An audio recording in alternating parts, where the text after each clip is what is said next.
గురించి చెప్తానండి. సెక్షన్స్ వీటిపైన ఒక క్వశ్చన్ రావచ్చు.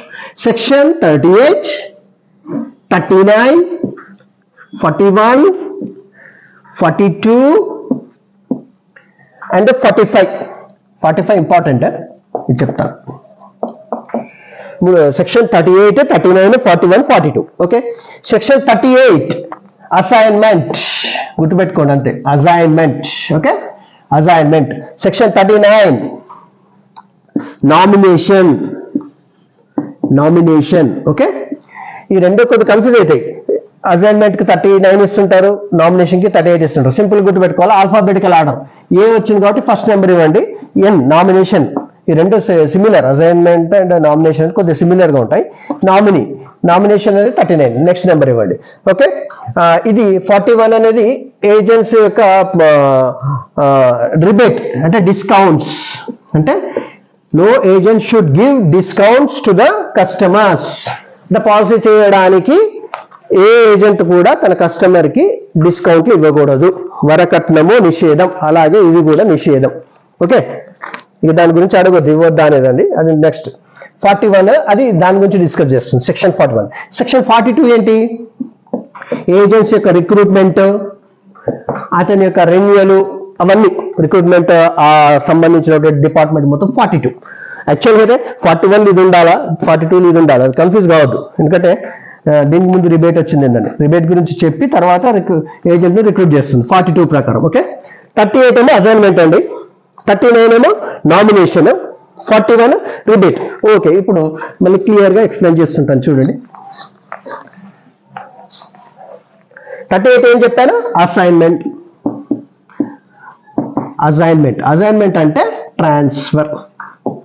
అసైన్మెంట్ అంటే అసైన్ ల్యాండ్స్ అని వినుంటారు కదా, అంటే అసైన్ చేసేస్తారు వాళ్ళకి. ఇప్పుడు షెడ్యూల్ క్యాస్ట్, షెడ్యూల్ ట్రైబ్స్ కి గవర్నమెంట్ అసైన్ చేసింది ల్యాండ్స్, అవి అమ్ముకోవడానికి అలాంటివి ఉండవు. అలాగే అసైన్మెంట్ అంటేనే ట్రాన్స్ఫర్ ఆఫ్ రైట్స్. అంటే పాలసీ హోల్డర్ తనకున్నటువంటి రైట్ ని వేరే వాళ్ళకి ట్రాన్స్ఫర్ చేయటాన్ని అసైన్మెంట్ అంటారు సింపుల్ గా. ఓకే, తన రైట్ ని అంటే తనకు వచ్చేటువంటి బెనిఫిట్స్ అన్ని అజైన్ కి వెళ్ళిపోతుంది. అజైనర్ అంటే ఎవరు? Policy holder. అజైని అంటే తీసుకునేవాడు, అంటే ఏదో ఒక ఒప్పందంతో మొత్తం ట్రాన్స్ఫర్ చేసేస్తాడు, ఆ బెనిఫిట్స్ కూడా అతనికి వెళ్ళిపోతాయి. దీంట్లో రెండు రకాలు ఉంటాయి, absolute assignment and conditional assignment. Absolute, conditional, దాంట్లోనే ఉంది కదా, పేరులోనే కదా. అబ్సల్యూట్ అంటే పర్ఫెక్ట్, ఒకసారి అసైన్మెంట్ చేసేసినప్పటికీ మళ్ళీ రిటర్న్ రాదు. కండిషన్ అంటే సమ్ కండిషన్స్ ఉంటాయి.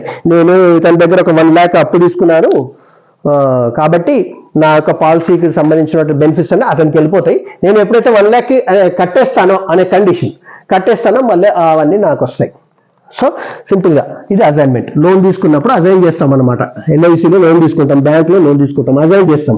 మళ్ళీ లోన్ కట్టగానే అది మనకు వచ్చేస్తుంది. అది సెక్షన్ 38.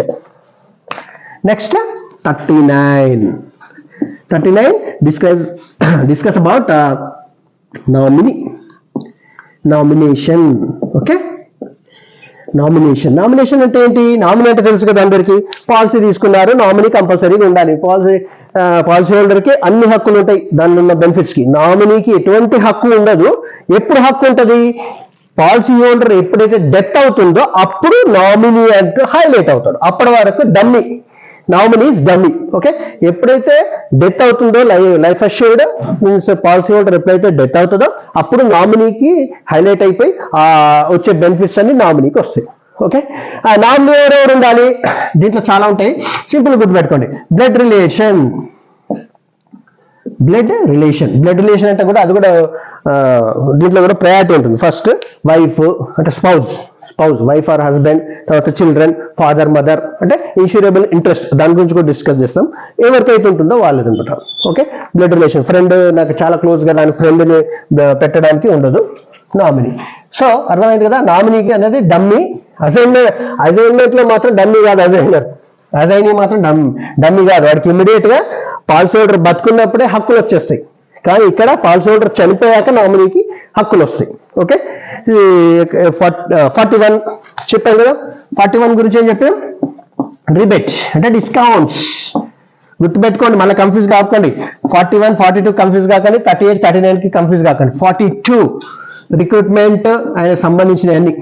Okay, recruitment. తర్వాత వచ్చేది 45 most important in your career. Also కెరీర్లో కూడా ఇది చాలా ఇంపార్టెంట్. ఎందుకు ఇన్సూరెన్స్ క్లెయిమ్ రిజెక్ట్ అవుతుంది, రెప్యుడేట్ అంటాం మనం, రిజెక్ట్ అనము, రెప్యుడేట్ అవుతుంది అంటే ఈ సెక్షన్ని పట్టుకునే సెక్షన్ 45. సెక్షన్ 45 ఇండిస్ప్యూటబిలిటీ యాక్ట్ అంటారు దీన్ని. ఇండిస్ప్యూటబిలిటీ దీని తెలుగులో వివాదరహిత చట్టం. వివాదరహిత గుర్తుపెట్టుకోండి, ఇది చాలా ఇంపార్టెంట్. వివాదరహిత చట్టం ఏంటంటుంది, ఈ యాక్ట్ ఏమంటుందంటే పాలసీ తీసుకున్న దగ్గర నుంచి, లేదు అంటే పాలసీ ఇన్ కేస్ ల్యాప్స్ అయితే దాన్ని ఇంకొక సబ్జెక్ట్, అది ల్యాప్స్ ఎప్పుడు అవుతుందని, ల్యాప్స్ అయిన నుంచి, ల్యాప్స్ అయ్యి మళ్ళీ రివైవల్ అవుతుంది కదా, ఫోర్స్లోకి వస్తుంది. అంటే policy date of commencement or revival నుంచి, డిఓసి అంటే date of commencement or revival నుంచి 3 years. వెరీ ఇంపార్టెంట్, గుర్తుపెట్టుకోండి. 3 సంవత్సరాలు పాలసీ తీసుకున్నాక, లేదంటే రివైవల్ నుంచి 3 సంవత్సరాల వరకు, 3 years వరకు ఈ యాక్ట్ ఫోర్స్ లో ఉంటుంది. అంటే ఆ 3 సంవత్సరాల వరకు ఆ పాలసీ హోల్డర్ చెప్పిన దాంట్లో ఏదైనా అబద్ధం ఉంది అంటే, అతనికి క్యాన్సర్ ఉంది కానీ లేదు అని చెప్పి పాలసీ తీసుకున్నాడు, 3 సంవత్సరాల లోపు ఇంకా చనిపోయాడు అనుకో, వివాదం ఉంది అని చెప్పేసి ఇన్సూరెన్స్ కంపెనీ వాయిడ్ చేస్తుంది. వాయిడ్ అంటే 0, కట్టిన ప్రీమియం కూడా రిటర్న్ అవ్వదు. No return of premium. ఎప్పుడది 3 సంవత్సరాల లోపు. 4వ సంవత్సరం లేదు, 3 సంవత్సరాల 1వ రోజున డెత్ అయితే ఏమి చేయలేదు. 3 సంవత్సరాల 2వ రోజున ఎల్ఐసికి వాడు క్యాన్సర్ ఉందని తెలిసినా ఏమి చేయలేదు కదా, ఆ పాలసీని క్యాన్సిల్ చేయలేదు. అదే 3 సంవత్సరాల లోపు కనుక ఆ కంపెనీ ఆ పాలసీ హోల్డర్ చెప్పింది తప్పు అని తెలుసుకొని, అది వివాదం ఉందని కనుక తెలిస్తే దాన్ని క్యాన్సిల్ చేసేయచ్చు. వాడు కట్టిన ప్రీమియం కూడా రిటర్న్ ఇవ్వరు. అది ఎప్పుడు 3 years లోపు. చాలా గుర్తుపెట్టుకోండి క్లియర్గా, 3 సంవత్సరాల లోపు. ఇలా అంటే దీన్ని డైరెక్ట్ గా అడగకపోయినా, సెక్షన్ 45 డైరెక్ట్ గా అడగకపోయినా క్వశ్చన్ అడగచ్చు. రాము అనేటువంటి వ్యక్తి 2001లో పాలసీ తీసుకున్నాడు, 2002లో క్యాన్సర్తో మరణించాడు. అప్పుడు ఆ సైరన్ కంపెనీ కనుక అది ఇన్వెస్టిగేషన్లో అంతకు ముందే ఉందని తెలుసుకుంది అనుకో, అది పాలసీని రెప్యుడేట్ చేయొచ్చు ఇవ్వకుండా. అదే 2001లో తీసుకున్నాడు, 2005లో చనిపోయాడు క్యాన్సర్తో, వాళ్లకు క్యాన్సర్ ముందే ఉందని తెలిసినా కానీ పాలసీ క్లెయిమ్ ఇవ్వాల్సిందే. ఎందుకంటే 3 years దాటింది. 3 సంవత్సరాల వరకు సెక్షన్ 45 ఫోర్స్ లో ఉంటుంది. ఓకే.